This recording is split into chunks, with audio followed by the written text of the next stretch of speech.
Vale, vamos a hablar sobre la insuficiencia cardíaca aguda, ¿vale? Pipi. ¿Qué es la insuficiencia cardíaca aguda? Pues básicamente va a ser la disminución de nuestro gasto cardíaco y aumento de las presiones de nuestro corazón del llenado.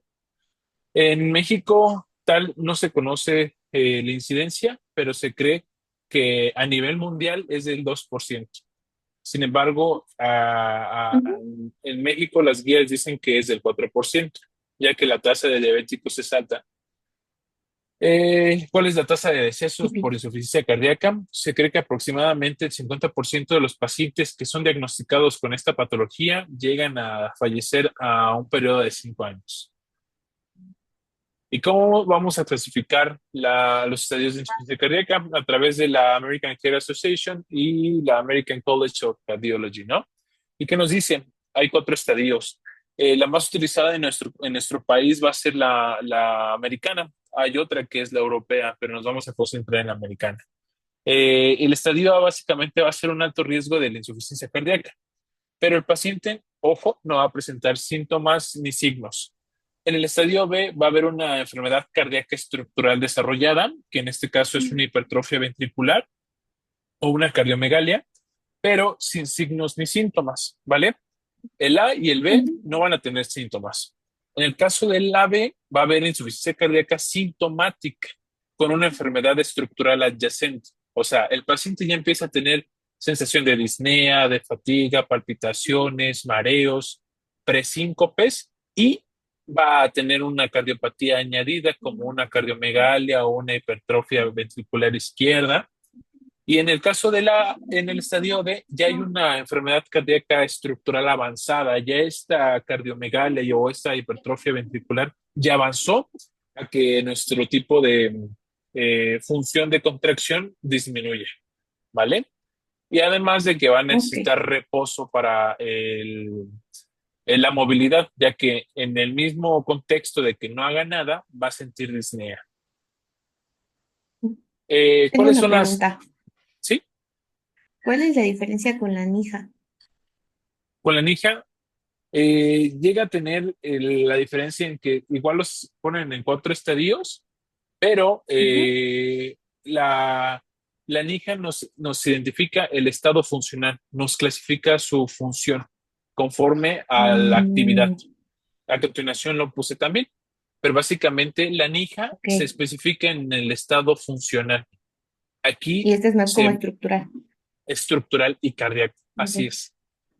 Ok. Muchas gracias. ¿Sí? ¿Cuáles son Ujú. las etiologías de una insuficiencia cardíaca? ¿Qué debemos de pensar de primera instancia ante un paciente cardiópata? Pues básicamente va a ser un SICA, un síndrome isquémico coronario agudo, un infarto al miocardio o una isquemia crónica. Otra o varias de estas puede ser la hipertensión o valvulopatías. Aquí al lado puse una tabla de las causas posibles de una insuficiencia cardíaca, ¿vale? Le hice un poquito más grande.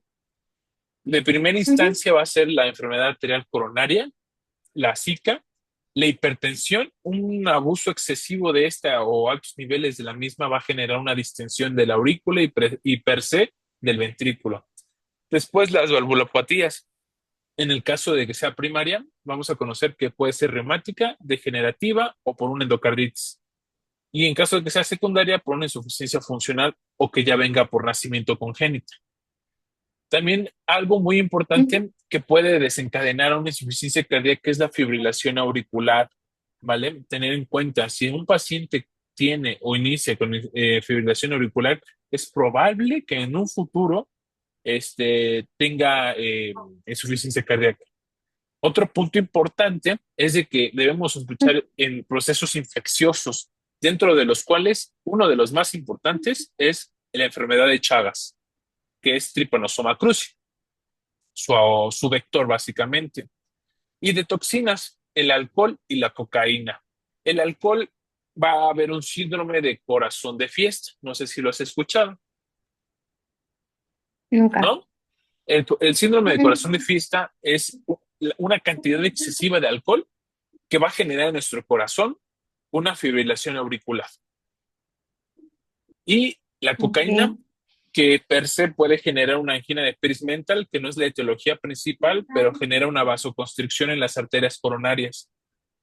Ujú. Y también puede ser producida la insuficiencia cardíaca por una terapia citotóxica, como es en el caso de quimioterapias.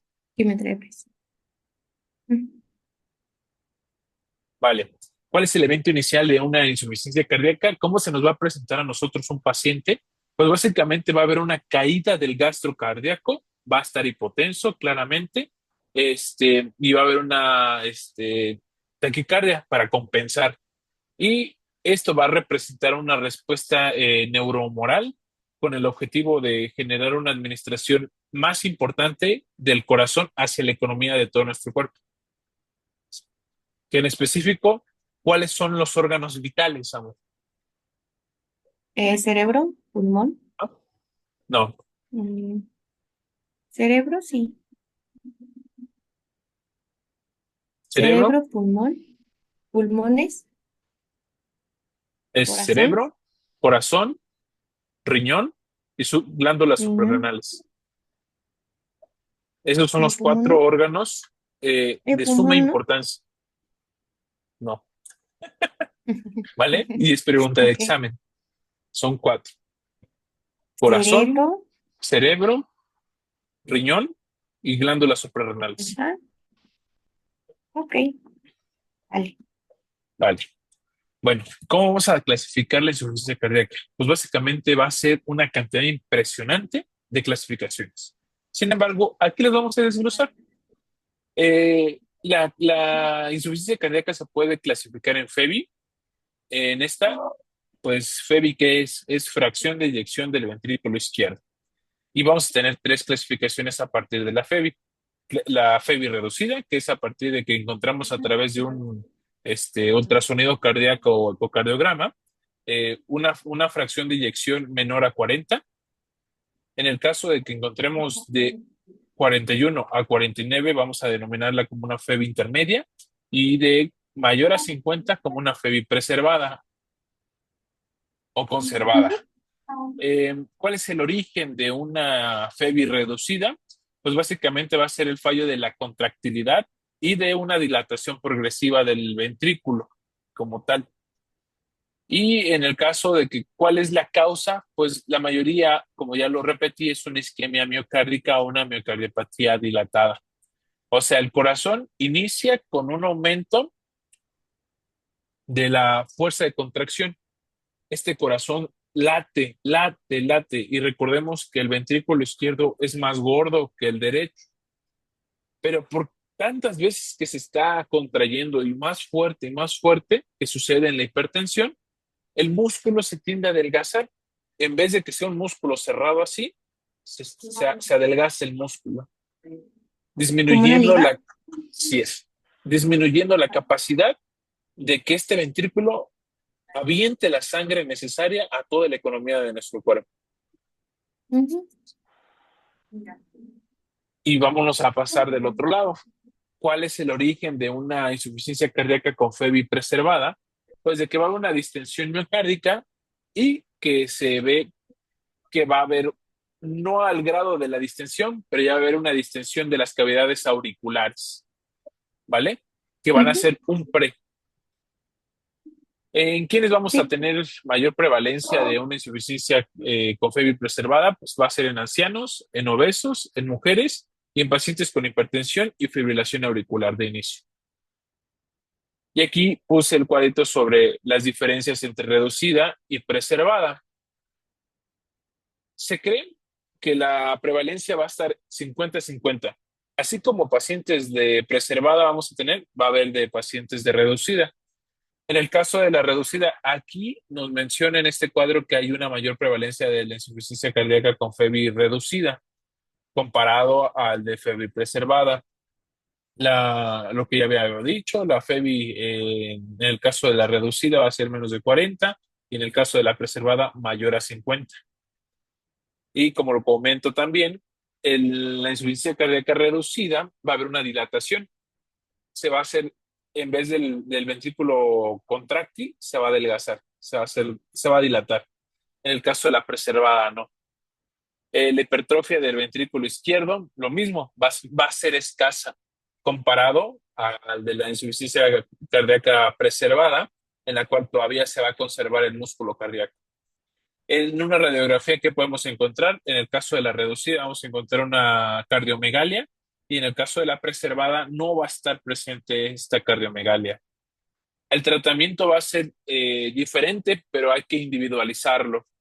Va a haber un tratamiento diferente dependiendo del contexto. ¿Por qué? Porque va a haber pacientes que te van a llegar con debut de insuficiencia cardíaca o te van a llegar pacientes con insuficiencia cardíaca crónica reagudizada, ¿vale?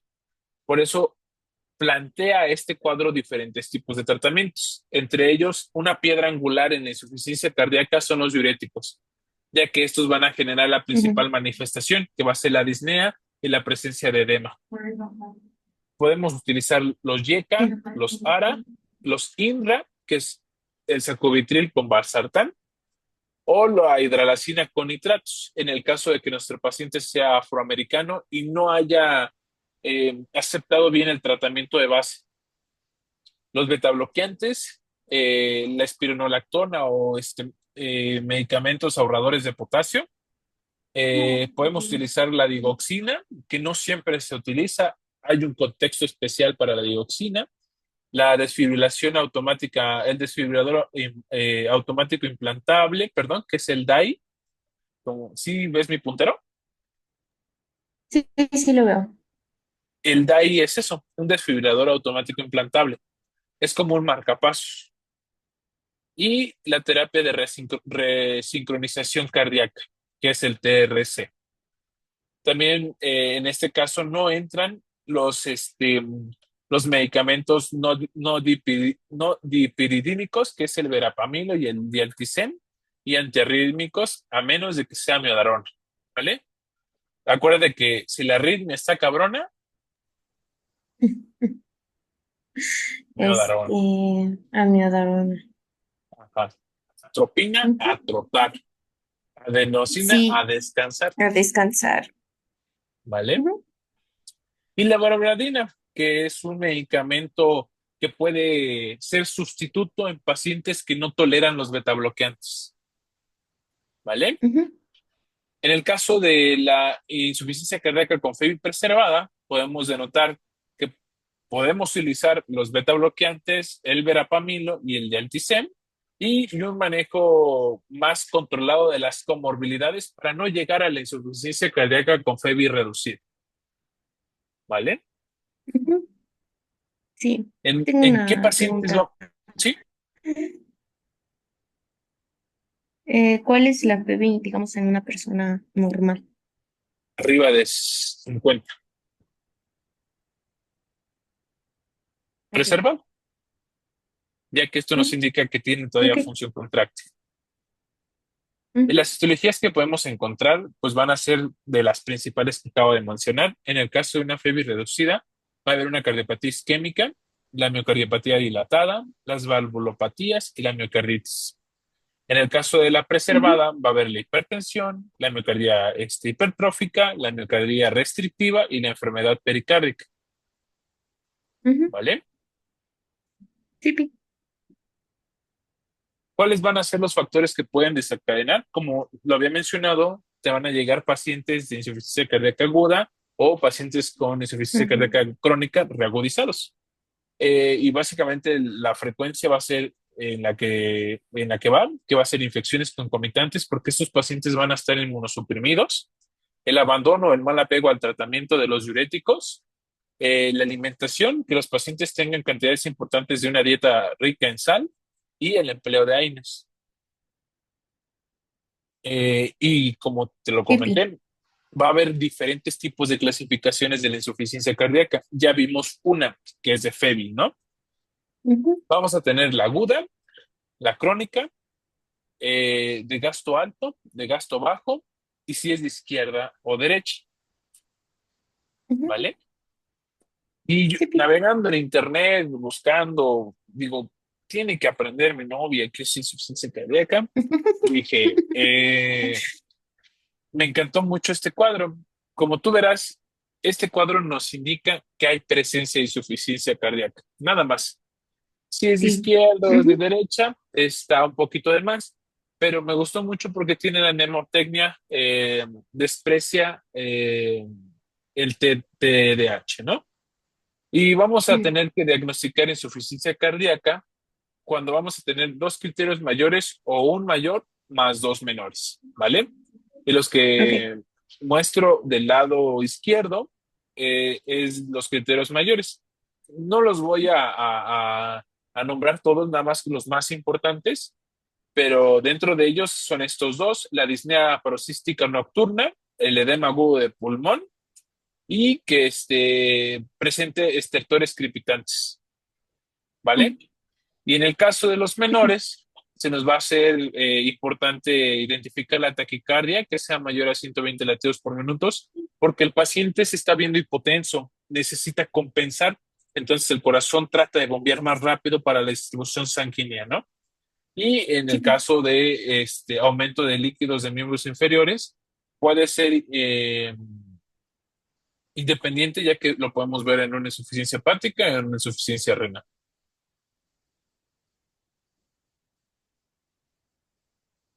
¿Es pregunta o es ¿No? afirmación? Es ¿Era afirmación, pregunta? no es Ah, afirmación. ok. Ok, ok. Es que sonaba pregunta. Y esto lo puse rápido. ¿Qué vamos a encontrar en una insuficiencia cardíaca derecha y qué vamos a encontrar en una insuficiencia cardíaca izquierda? Rápido, Ujú. en la insuficiencia cardíaca derecha siempre vamos a ver congestión, nada más. Y Ok. congestión se va a representar en que va a haber un acúmulo de sangre en venas sistémicas, edema periférico, fobia, ascitis, derrame pleural y en casos muy avanzados, enteropatía perdedora de proteínas, que va a llevar a nuestro paciente a una caquexia cardíaca. También va a haber Ok. oliguria y en la exploración física tú vas a identificar, va a haber muchas etiologías, no precisamente una insuficiencia cardíaca, nos va a decir, ¿sabes qué? Tienes incurgitación yugular, tienes una insuficiencia cardíaca. No, porque también lo podemos encontrar en taponada de cardíaco y entre otros tipos de patologías cardíacas. Pero sí nos orienta que hay una congestión venosa. Y en el caso del reflujo hepatoyugular, que es la opresión de nuestra palma con los pulpejos a través del hígado por más de 5 segundos, vemos un retorno de incurgitación yugular, ¿vale? Del Ok. lado derecho. Ujú. También podemos encontrar la hepatopatía dolorosa y una presión venosa central elevada. Contrario, del lado izquierdo, va a haber una presentación de congestión pulmonar, ¿vale? Y una de las principales o de los principales síntomas va a ser la disnea en la noche, la disnea acostados, la disnea cuando los pacientes se agachan, que es la ventopnea, y el edema agudo de pulmón. En estos pacientes vamos a poder observar y en la exploración que va a estar presente los crepitantes inspiratorios, la sibilancia, que usualmente se considera como el asma cardíaco. Eh, Ujú. no es patognomónico, pero sí es importante el esputo rosado o asalmonado, lo vas a encontrar en los libros. Y que esté ¿Eso no presente, se relaciona como un poquito con EPOC o en qué se diferencia? eh, sí un poco, pero en que, por ejemplo, en el EPOC, el paciente tiende a tener un cor pulmonar. Empieza a aumentar las Ujú. presiones del pulmón, que se le llama pues, la hipertensión pulmonar. Y en este caso hay como que principios, pero hay pequeños microdesgarros en los alvéolos que hacen que el esputo sea asalmonado por la Ok. acumulación de líquido, Ujú. Ok. ¿vale? Sí, pues. Y esto es lo que me preguntabas, ¿cuál era la diferencia? La clasificación de NIHAM, que es la de New York Heart Association, pues nos indica el estado funcional del paciente. ¿Vale? Dentro de esto, en el estadio uno pues igual nos refiere que el paciente tiene la enfermedad cardíaca, pero va a haber una limitación moderada, pero no va a tener síntomas. En el caso de Ujú. que el grado 2 va a haber una limitación leve de la actividad física. Recordemos que en la segunda había ya procesos de cardiopatía, pero no Sí. presentaba síntomas. Ujú. ¿Vale? En el tercero hay una limitación marcada de la actividad física, pero son dejan de hacer la actividad física y recuperan. Y en el caso de la cuarta, los pacientes ni en reposo tienen alivio de los síntomas. ¿Qué nos puede Ok, hacer sospechar de estudios de gabinete? Pues básicamente en un electrocardiograma vamos a encontrar signos de bloqueo de rama, signos de hipertrofia ventricular, taquicardia sinusal compensatoria, fibrilación auricular o arritmias ventriculares, que sea el caso de una insuficiencia cardíaca muy grave y el paciente ya esté para el panteón, la verdad.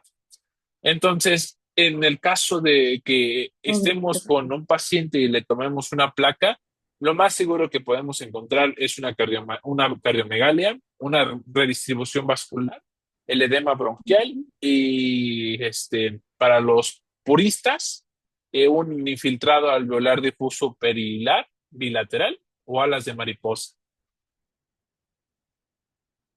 ¿vale? En la cardio resonancia magnética, pues va a ser uno de los estudios con mayor importancia y relevancia para ver la función, el pronóstico y la planeación, ya que nos puede ayudar a identificar la masa, los volúmenes y la función de los ventrículos y aurículas. En los ok. estudios de ¿Y cuál sangre, de esos estudios de esos que acabas de mencionar, que son de imagen, cuál sería como el de elección? la ecografía. Ok, vale, El ecocardiograma cardíaco va a ser el gold standard, que ahorita lo voy a también a mencionar. Y vale. en el caso de que nosotros le tomemos estudios al paciente, pues es esperado encontrar hiponatremia dilucional por el mal control de líquidos en sangre y en espacio intersticial, la anemia y la ferropenia, que va a estar avanzada en pacientes con edad avanzada y fases avanzadas, elevación de troponinas, que nos puede indicar ya la necrosis celular, y los péptidos natriuréticos, como son el BNP, el NT-proBNP, que tienen una utilidad diagnóstica y pronóstica de la insuficiencia cardíaca. Su valor normal o bajo hace muy improbable el diagnóstico, ¿vale? Y para acordarnos, y una pequeña mnemotecnia que al menos a mí me ayuda, es recordar un tercio, ¿vale? ¿Por qué? Porque los niveles normales o unos niveles abajo de 100 picogramos sobre mililitro de BNP nos descarta la enfermedad. Los niveles mayores a 100 de BNP nos indican que hay una insuficiencia cardíaca presente. Y en el caso del pro-BNP, unos niveles menores de 300 picogramos sobre mililitro nos indican que está todo bien. Contrario a que si está elevado, pues Ujú, hay compatibilidad de una insuficiencia cardíaca. Por eso, recordarnos de un tercio. Nada, le ponemos ok, dos ceritos a ambos y ya te acuerdas. ¿Cuáles son los niveles normales de BNP y ProBNP? Y ya con eso. Un tercio, pum. Nada, le pones dos ceritos. ok. Entonces ¿Alguna duda, alguna? necesito más de 100 o menos de 100 para tener Más de 100, insuficiencia cardíaca. Ah, ok, más de 100. más de 100. Ok, Y más de vale. 300 en el caso de ProBNP. Del ProBNP. Ok, ¿Vale? todo bien. Ujú, ¿En qué situaciones vamos a encontrar los péptidos natriuréticos? Porque no hay que confiarnos siempre de los estudios, ¿no? En este caso, vamos a encontrar que van a estar elevados en el sexo femenino, en una insuficiencia renal, en el EPOC, en fibrilación auricular, en TEP y en edades avanzadas, ¿vale? O sea, en un paciente cardiópata. Por eso debemos tener las otras herramientas para realmente diagnosticar y discriminar de otras enfermedades. Y esta es una pregunta que me salió en un simulador, que es de ¿qué puede disminuir los péptidos natriuréticos? Estar gordito, obesidad, oh, ¿vale? ok, Y lo que me ujú, preguntabas, ¿cómo se realiza el diagnóstico de insuficiencia cardíaca? Se realiza a través de ecocardiograma, ya que identifica la etiología, aporta datos pronósticos y determina la función sistólica global mediante la estimación de la FEBI, ok, ¿vale? sí. O sea, es el gol estándar, por así decirlo. Así es. ¿Cuál Ok, es el tratamiento de la insuficiencia cardíaca con FEBI reducida? Pues básicamente aquí vamos a tener que individualizar al paciente. pero de base, o lo que se ha escuchado, o no sé si lo has escuchado, sobre los Cuatro Fantásticos. Sí, sí, que Bueno, es sacuditrilo valsartán, ajá, un diurético, no, un yeca, ajá, ¿es un yeca? ajá, Este, la dapaglifosina ujú. y no me acuerdo cuál era el otro. Los ahorradores de potasio o los antagonistas de los receptores mineralocorticoides, los Ah, con razón no betabloqueantes. me acordé. No te preocupes. Ok. Hay que diferenciar mucho a los pacientes, recordando que los YECA y los ARA son de la misma utilidad. No, el YECA es mejor que el ARA. No, tienen la misma utilidad, sin embargo, que los ARA se prefieren porque hay pacientes que no toleran los YECA. Bueno, los cuatro fantásticos, muy Sí. bien, son los betabloqueantes, los antagonistas de los receptores de mineralocorticoides, como es la espironolactona y la eplerenona, los inhibidores de Ajá. neprisilina y receptores de antagonista, que son los INRA, y la dapaglifosina, que son los ISGLT2. Pero dentro de todo eso, estos son medicamentos para tratamiento crónico, corazón, ¿vale? Ok. Ujú. Solo para crónico. Ajá, pero estén agudo porque se pueden utilizarse como mantenimiento, ¿vale? Ok. Dentro Ujú. de ellos podemos utilizar la hidralacina con los nitratos en pacientes afroamericanos cuando esta terapéutica no funciona, la ibarbadina cuando los Ok. pacientes no son tolerantes a los betabloqueantes, la digoxina cuando se Ok. presenta una insuficiencia cardíaca más una fibrilación auricular, los diuréticos para disminuir el Ujú. volumen restante y acumulado, el hierro, porque ya vimos que en los pacientes en fases avanzadas pueden tener anemia ferropénica, Anemia ferropénica. los antiarrítmicos, que de preferencia es el amiodarona, el desfibrilador automático implantable y la terapia de resincronización cardíaca, ¿vale? Y aquí puse las dosis, es muy importante conocerla. Las dosis de inicio y titulación de los cuatro fantásticos ante la falla cardíaca. Esta la saqué de una página de un doctor colombiano, este, que es muy bueno, bastante bueno. Él habla sobre mucho de medicina interna y nos regala este tipo de dosis, que es el de sacubitril Ujú. valsartán, bisoprolol, carvedilol, metoprolol, espironolactona, plerenona y dapaglifosina, ¿vale? Ok. Y el recordatorio, ¿no? Era lo que te decían. Damos por hecho que sabemos las cosas cuando muchas veces como que, oh, no nos acordamos al 100% y eso sí puede contribuir para nuestra formación y el criterio de muchas de las decisiones. Los yecas y los aras, pues básicamente van a ser vasodilatadores, sencillamente que van a tener la capacidad de antirremodelamiento del músculo cardíaco post-infarto. ¿Esto qué quiere decir? Que si el Ujú. infarto se prolonga, reduce que la cavidad se dilate y que preserve la masa miocárdica, ¿vale? Entonces, Ok. suprime los vasos coronarios y a nivel de la función renal o del riñón, inhibe la vasoconstricción de la arteriola eferente y la proliferación mesangial, mejorando el riesgo sanguíneo a nivel renal. ¿Cuál es su Ujú. contraindicación? Nosotros no debemos de dar IECAS o ARAS en pacientes con estenosis bilateral de la arteria renal. ¿Por qué?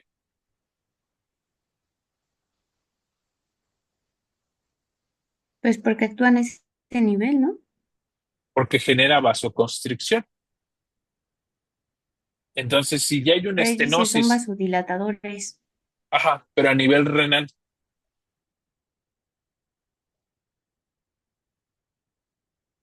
Me van a hacer si, como vasoconstricción. si ya hay una estenosis bilateral y tú le das vasoconstricción, No, pues ya, pobrecito, va a morir. adiós riñón. Y otra Ok. contraindicación es el embarazo. Y esto pues ya lo sabemos, ¿no? Efectos adversos. El 15% de los pacientes que consumen los yecas presentan tos y ambos yecas o aras pueden presentar insuficiencia renal, angioedema, hipercalemia o hiperpotasemia como principal, como triada se puede decir, son los diabéticos que se asocian con espironolactón, ¿vale? Tenemos un Ujú, diabético que le estamos administrando un YECA, un ARA y un espironolactón. ok, Como te dije, no son los ARA mejores o peores, son muy similares, nada más que se utilizan por la tolerancia. ujú, No se deben ok, de consumir ARAs YECA, ¿no? ujú. Y recordar la triple WAIMI, ¿vale? ¿Sabes qué es la triple WAIMI? No me acuerdo. ¿No? Bueno, es la utilización de un Ujú, YECA, un ARA, más una AINE, más un diurético. Le partimos el queso al riñón. ok, o sea, lo dañamos totalmente. Sí. Ok, Recordar, básicamente en pacientes que estén en una insuficiencia cardíaca muy, muy grave o inestable, hemodinámicamente inestable, se contraindican los betabloqueantes, ¿vale?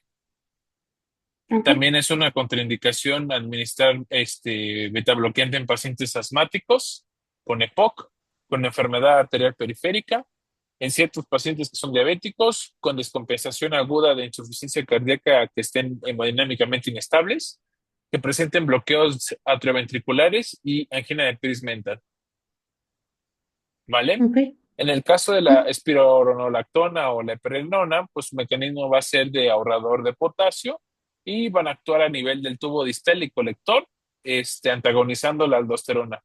¿Esto qué quiere decir? Que eliminan sodio y reabsorben más potasio.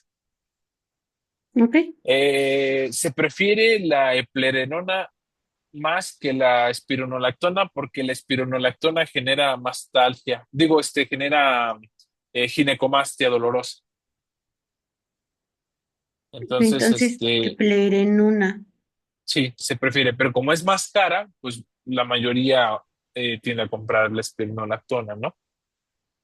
¿Cuáles son Ok, la contraindicación de utilizar la espironolactona o la eplerenona? Que tengamos un paciente con una creatinina mayor a 2.5 miligramos sobre decilitro o que, pues, por simple lógica, tengamos un paciente con potasio arriba de 5.5 miliequivalentes sobre litro, ya que pues tiene el riesgo de una hipercalemia, ¿no? ujú, Y ya te mencioné sobre la espironolactona, ¿no? La ginecomastia dolorosa. Y en el caso del sí, sacubitril valsartán, pues el sacubitril va a ser el inhibidor de nepricilina de la enzima degradadora del BNP, por lo cual los niveles son altos cuando no se tiene este medicamento, ya que cuando se ujú, utiliza genera una vasodilatación y una natriuresis. El paciente no se dematiza al 100%. Y los ARA o los YECA, pues ya los conocemos, ¿no? ¿Cuál es la utilización de la hidralacina más sí, los sí. nitratos? Pues la hidralacina es un potente vasodilatador arterial, pero hay que tener cuidado con su uso, ya que el empleo crónico de la hidralacina nos genera fenómenos autoinmunes, lo que se le conoce como lupus-like, ¿vale? Nos puede Sí, derivar un sí. lupus. Y en el caso del Ujú, dinitrato de isosorbide, pues va a ser un vasodilatador predominantemente venoso y este tipo de combinación ha tenido evidencia de que mejora en la raza afroamericana. ok, La ibabradina, como lo comenté, es un bloqueante selectivo de la corriente I del nódulo sinusal y se emplea en pacientes cuando no son tolerantes a los betabloqueantes. Y ojo, que el paciente tenga una frecuencia cardíaca mayor a 70 latidos por minuto. Su contraindicación es ok, de que el paciente tenga una FEBI reducida menor a 35% o una clase funcional de 2 a 4. Y el caso de sí, la sí. digoxina va a actuar, es un inhibidor de la bomba sodio-potasio ATPasa, el cual genera un aumento de sodio a nivel de la célula y se intercambia por el calcio, por lo cual genera un efecto inotrópico positivo, mantiene mayor el tiempo de la meseta, Ujú, además de que aumenta el tono vagal y el nódulo sinusal y reduce la frecuencia cardíaca, es un cronotópico negativo. Por eso se prefiere su uso en una fibrilación auricular, Ok. ¿Y qué quieres decir con inotrópico positivo? que tiene mayor fuerza, genera fuerza de contracción.